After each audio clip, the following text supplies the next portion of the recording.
Hey guys, Ariel Javier with Watch Wabi. So today we're back with another review, and of course Borealis is a watch that we love to talk about. And this newest offering, the Portus Cale, has to be one of my favorites that they have ever produced. There's a lot of bang for your buck, and we're going to discuss some of the reasons why. So let's get to some of the specs.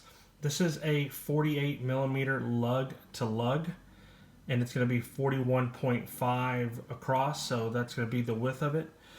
Now, this is one of the coolest parts of it. This watch is 11.5 millimeters right here, guys. Now, of course, if you look at the lugs are downturned, so that's going to extend it out a little bit, but it is one of the thinnest divers around.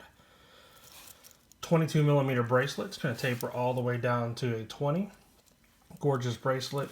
And the movement inside is a Miyota 9015, so I was really happy to see that they went and put this this back into rotation on their diver. Now, as far as the case, you can see we talk about it often, Carlos and I, and it's got very, very sexy lugs, is how he describes it. You guys have already probably read my review, and I kind of make a reference to the sexy lugs. It does have a 45-degree chamfer right there, and it is a high polish. The brushing on the case is really nice, so it'll brush upwards. If you see, it's got a vertical brush that leads to that chamfer that we talked about. Very, very nice case. It is a two-piece case with the bezel that's going to sit right on top. Now, this is a 316L stainless steel bezel, but the bezel is actually PVD coated. Now, the white is PVD coated in gray. I know it's kind of hard to see. There it is right there. PVD coated in gray. It looks absolutely amazing. And I have other colors that I'm going to show you. So if you have the blue dial, which they're calling the fade to black, of course it mimics the actual descent, or what a diver would see when he descends from obviously the surface of the ocean until he descends to the blackness of the sea bottom. And then you have the, of course, all black dial and black bezel. But it is a 316L stainless steel. The white dial is beautiful. It's my favorite. I originally thought that I was going to go, I had the fade to black, and I kind of wore that for a bit and thought that would have been my favorite, but I can tell you that the white definitely grew on me. It's just such a clean, beautiful dial. You'll see that the printing on it is minimal, with just Portus Cale and, of course, the Borealis. Now, the handset is a very dark black, as is the Portus Cale 30 ATM. The loom on this right here is the white loom, and there's three types of looms that you could have. You're going to have the old radium, and then you have the white loom, and then you have the C3X1 loom, which is going to be the brightest of them all. Awesome piece. Again, two-piece construction on the case. The lugs are very long and sexy. It's going to wear really nice on the wrist. I found it very well balanced. When I put it on, the bracelet, if you notice, it doesn't have, you can hear it, of course, clinking, but it doesn't have that cheap clink that you would hear on some other bracelets. I absolutely hate that cheap clink. To me, once I hear it, I'm pretty much done. I'm a bracelet guy, so I take a lot of pride in the bracelet. This bracelet here, of course, has the fold-over clasp. It is a brush buckle with a high polish tang. If you see here, you're going to have your 4 micro adjustments. Let's get it open here for you guys. And there it says stainless steel, of course. So this is how it's going to fold over. A nice click and a very secure bracelet. The bracelet is something that you can size down with screws. I'm not into the whole the pin and collars and whatnot, so I'm happy when I see a watch that has this type of manner in which you can size it.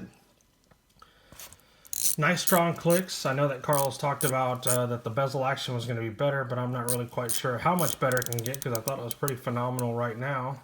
Let's try it again, see if we can't get it to line up perfectly. And there it is. Lines up perfectly. Hands at the 10 and 10. We'll get them started. 9015 runs this watch right here, 28,800 BPH. Just a really, really nice watch. It's going to have a flat sapphire crystal with internal AR coating. case back, you'll notice there's a little bit of a difference. The case back does not have that traditional mermaid any longer. That's because we were told that it ended up on a competitor's watch or something very similar. So I think that Carlos did a good job by kind of reinventing the case back. There's nothing wrong. Companies, about every 5 or 10 years, they try to rebrand themselves, is what they call it, and I see nothing wrong with Carlos having done that. I think it was a smart move on his end. You'll see that the bracelet fits really nice into the case and into the lugs, so found no issue. I'm telling you guys, this watch right here is a steal, and here's kind of the biggest shocker is I asked Carlos, you know, what are you gonna do? Because pre-order hasn't even started. When I'm doing this review, the pre-order hasn't started. I'm hoping that I'll have the review to Carlos and he'll start pre-order next week from what I'm told. But it's going to hover somewhere around the $350 mark. $350. I mean, honestly, I don't think it hardly pays for the bracelet. It is awesome, awesome, awesome. The crown, as you see, is offset in the 4 o'clock position. Just really nice watch, guys. I'm trying to give you a shot from every angle here. Really nice. So this is their white. Let's get to their fade to black, which is kind of a hard color to show, because what it is it starts a lighter blue up here, and then it gets real black towards the 6 o'clock marker. So from the 12 to the 6, it fades down, kind of like the Rolex DSSD James Cameron. But it's a lot similar. Now this has the old radium. Now you'll see that the markers are all that kind of yellowy, brownish lume, if you will. But it glows very bright. Again, a PVD coated bezel. Another shot of how just cool this watch is. Very, very thin, 11.5 millimeters. It's said to be one of the thinnest dive watches around. This one, again, I actually took the sticker off the case back because I wore this one around a bit. It's got a tapered crown. If you guys could see it there, you know, it wouldn't have been my first choice. I always think of tapered crowns as being on pilot watches, but I understand why.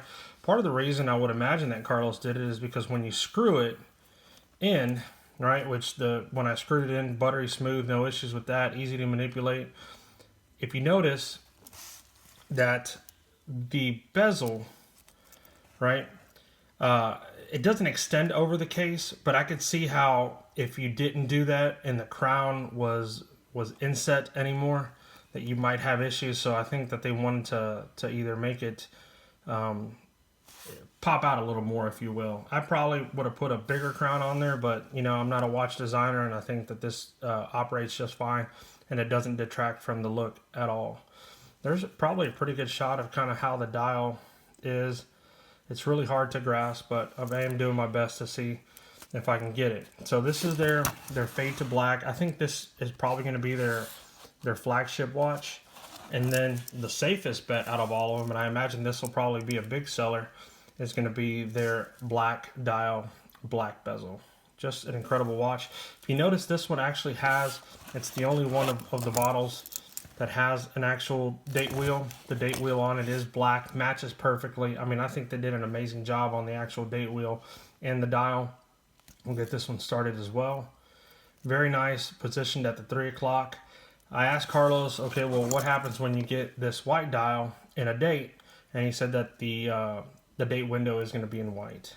So pretty awesome. I mean, these watches are killer in looks. It's going to hover about the 350 mark. And today, what day is today, Ariel? Today's the 3rd of December. I'm told that the pre-order is going to start next week. So we're looking at, I guess, the week of the 4th through 5, 6, 7, 8, 9, 10, somewhere around there. That's when your pre-order should start. So look for these watches. These guys are going to be killer. Of course, there's a written review if you want to take a gander at that. And by all means, leave us your comments. As always, big thanks to Carlos for sponsoring Watch Wobbing.